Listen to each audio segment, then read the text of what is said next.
Hello everyone and welcome back to TowerGate. It is day 339, February the 11th, 2018, Sunday. Thank you so much for tuning in. And yes, I've still got my cold. It's kicking in full steam now. Got my box of Kleenex over here. Just had a cough drop. I think I'll make it through the video okay. And we do have a major breaking story that's come across the last 24 hours. Some of you may have heard about it.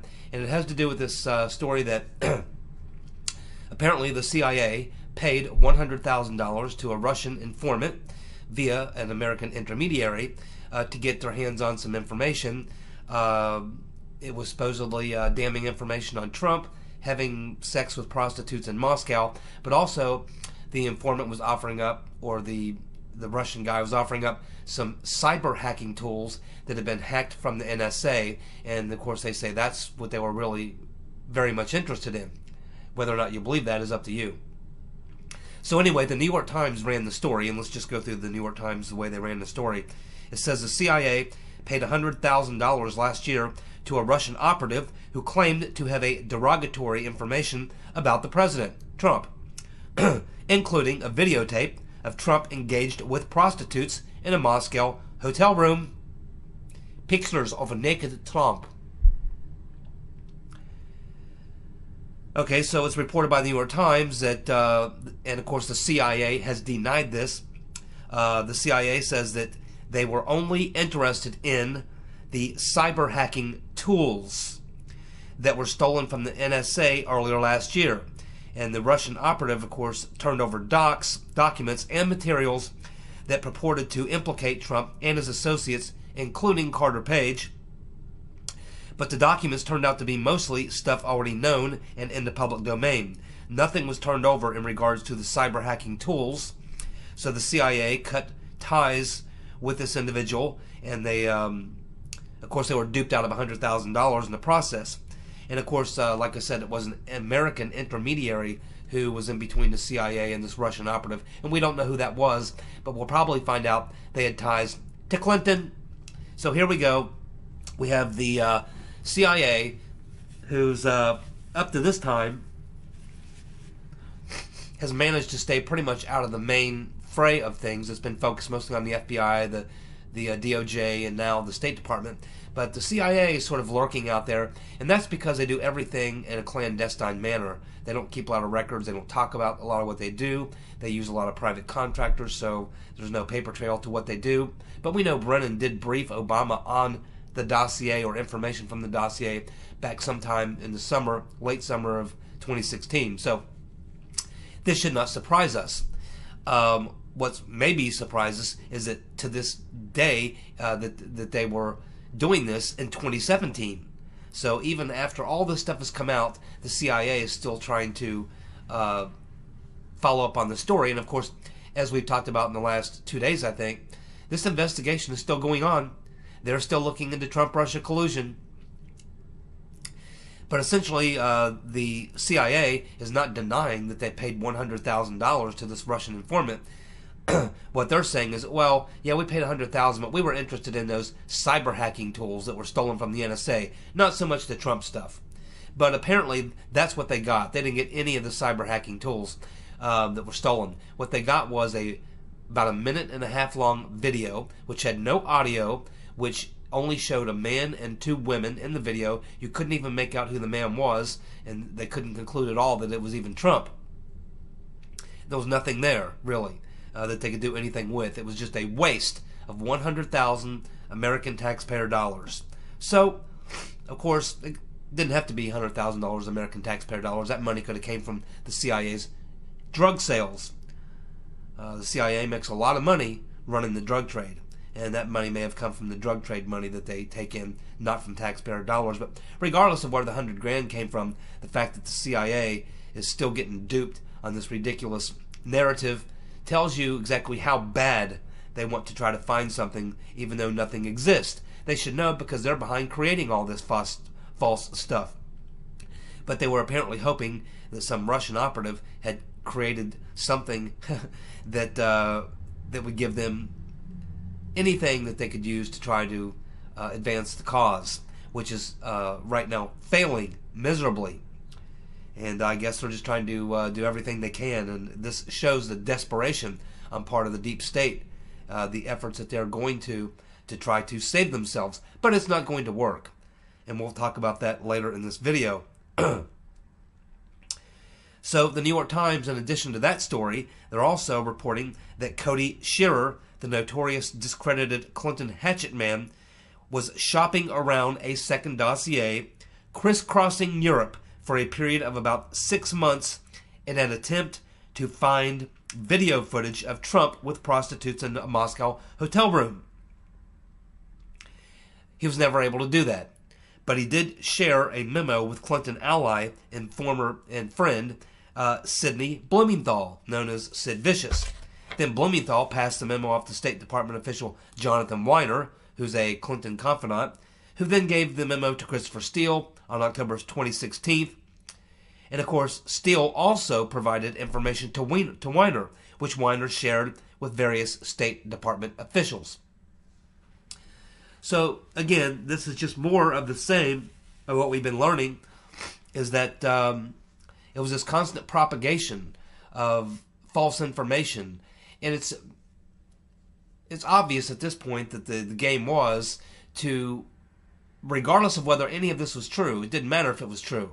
Again, this was a political opposition research. This was a late October surprise scandal that they were going to drop on the opponent. It's what the Clintons always do. Many other politicians do it. That's all it was about. The accusations do not have to be true. You just level them about a week or two before an election and let them take their course. And then once the election's over, if it works and the guy, the person that was launched on loses, the election's over, and the most that they can do is go back to the FEC, file a complaint. It takes 2 or 3 years to investigate it, and eventually they may come back and say, yeah, you got screwed, but the election's over. It's been 3 years, and so that's the way it goes. So they really weren't concerned about whether or not any of this stuff was true. They were only interested in getting enough information out there that they could get it out into the news cycle to try to take down Trump. It's just extraordinary in this particular case because the rotten Reverend Clinton and her crooked-peckered rapist husband took it to a level it's never been taken to before, which is that they were able to wormhole it into the intelligence agencies and the FBI and all these other bureaucracies in the government, directed by the Obama administration, high-level people in his administration, his FBI Director Comey, along with Lynch and all the rest. So they were able to take what normally stays within the political realm, they were able to put it into the law enforcement realm as well. And that's where the problem is for the rotten Reverend Clinton and all the people who are involved in this. Normally this would just have been another dirty tricks campaign that either worked or didn't work. And but it turned into much, much more. And it's pretty obvious that when you see all the players pumping all this information from every which direction, it's coming from McCain, it's coming from Papadopoulos, it's coming from Mr. Weiner, it's coming from Cody Shearers, it's coming from Blumenthal, it's coming from Fusion GPS, it's coming from Mr. Orr, it's coming from Instrokinus, it's coming from Comey, it's coming from every damn direction. And none of it's true. It's all hoax. It doesn't matter. It was never the point. The idea was to flood or overwhelm the agency, the FBI, with all this information, and the media. Really, it was to get it to the FBI so that they could write stories about it in the press. The fact that these were actual investigations going on, which would take it to another level. It's one thing for a political opponent to level charges against their opponent.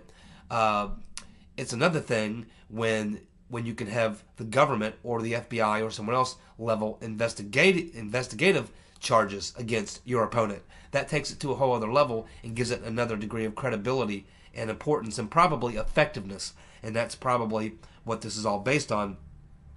So we can see that this is exactly what was happening, and a lot of people have gotten themselves into a lot of trouble because this never should have made it into that realm. It should have stayed as only just a political dirty tricks campaign.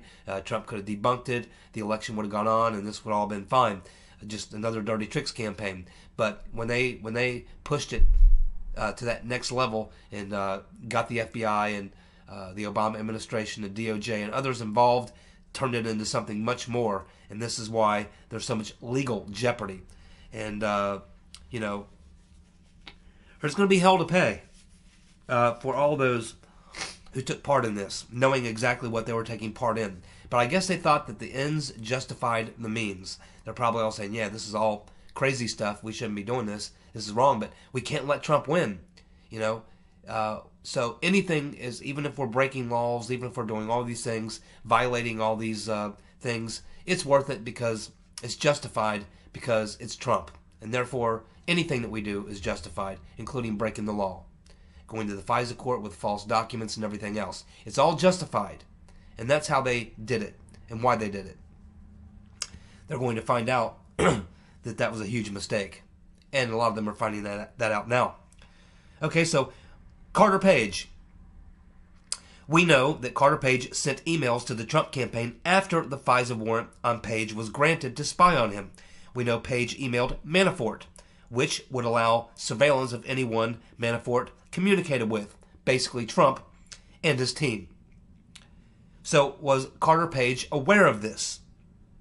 And was he compliant? Or was he being used? I don't know. So here's the question really. Who was caught up in this? And did Obama, Clinton receive intel based on this intelligence? So what did Carter Page know? Did he know he was he volunteering to be used as an informant? Was he part of that? Was he duped? And did any of the information that came from surveilling Carter Page, did any of that information find its way into the Rotten Reverend Clinton, into her campaign, into the dossier, and did it find its way into the Obama Justice Department? Well, at this point, looking at all the evidence we have to say yes, yes, and yes. Well, maybe yes and yes. We don't really know at this point. I watched the interview with Laura Ingraham and with Tucker Carlson. And Carter Page, you know, you kind of get, he's almost like a howdy doody sort of character. You can't imagine him, you know, being some sort of a double agent and working against Trump or whatever. We know that when you look at the foreign policy that he seemed to stand for, and the fact that he works with all these Russian energy executives, you know, it's in his best interest financially, and because he represents, you know, his company and Merrill Lynch, to have good relations with these Russian energy oligarchs. So obviously he wants to have better relations with them. And we know that Trump and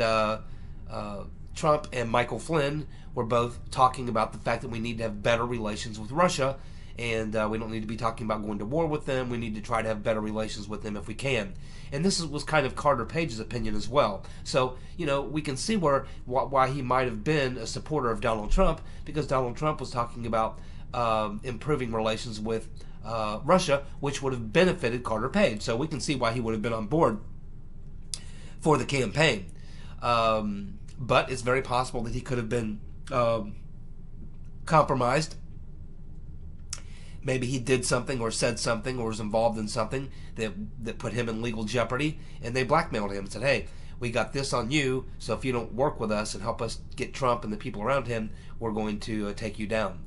So I don't know what happened here. I think we will get to the bottom of Carter Page and exactly whether or not he was just duped, whether he was an informant, or whatever. We'll find out. But we do know that what was learned from the surveillance of Carter Page and the people around him and the people he communicated with, which would have been Manafort and other people in the Trump campaign, we know that information did end up being a major part of the dossier and a reason to get the FISA warrants. So that's why it is so important to get to the bottom of exactly what Carter Page's role was in this scheme. And that's why Grassley and Goodlatte and Nunes are all looking very hard now at Carter Page. They want the FISA court documents, they want the transcripts, and they understand at this point that you have to sort this one out.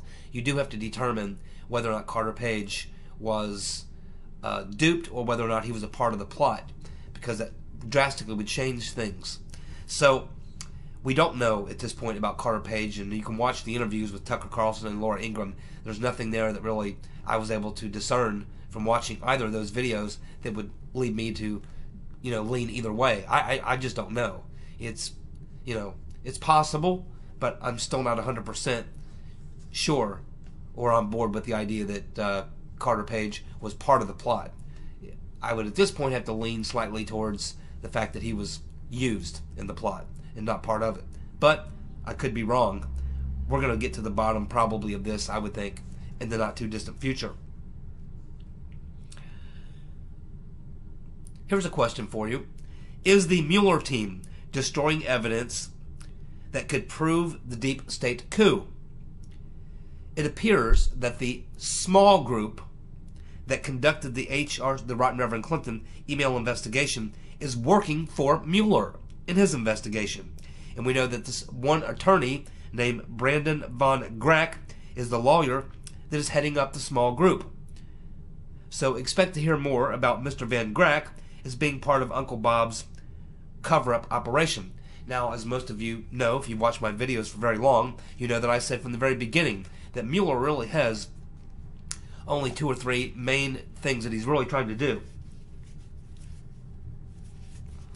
He knows that there is no Trump-Russia collusion. He knows that is a hoax. So why is he there? Well, he was brought in primarily to cover up the crimes that were committed by his friend James Comey, the dishonorable James Comey, and others. He was brought in to do 2 things: cover up those crimes while at the same time distracting people away from the real crimes, getting them to focus on Trump-Russia collusion that doesn't exist, so they don't look at all the things that we're discovering now. He was also brought in to keep this investigation going until 2018, to try to draw a bunch of negative attention onto Trump and drive his negatives up, so that, and as part of the plot, so that Trump's negatives would be so high in 2018 that Republicans would have to run away from him, and it would cause a lot of problems for Republicans in 2018 and possibly open the door for Democrats to take back possibly the House or maybe even the Senate, at which point they would immediately proceed for impeachment hearings. So Mueller is there to cover up the previous crimes, to distract from the real crimes, and to try to damage Trump enough that it will increase the likelihood that the Democrats can win back the Congress in 2018, at which point they would move forward for impeachment hearings. That's primarily what Uncle Bob and the Hillary donor posse have been put in place to do. But as you can see, it's failing. Nobody is buying Uncle Bob and the Hillary donor posse. They've been exposed. Now, a couple months ago when we first discovered this small group, as you know, when they began the email investigation, Comey created this small group, which was just a handful of individuals from DOJ and FBI to handle the investigation, which is not what they normally do. Not what the FBI normally does. In fact, there's no such thing as a small group within an FBI investigation. This was something Comey created so that they and a very small group of people could control everything, so that they could exonerate the rotten Reverend Clinton. So now we have this small group, and once they did their dirty work on covering up the Clinton crime and the email investigation, then it appears that they were brought into the Mueller team, and so that they could continue what they're being tasked with, which is to destroy evidence that might disclose or expose the crimes committed during that period of the 2016 election and even beyond, when the coup began. After Trump was elected, it went from a stop him from being elected to a coup d'etat. And that's what Mueller is there to do.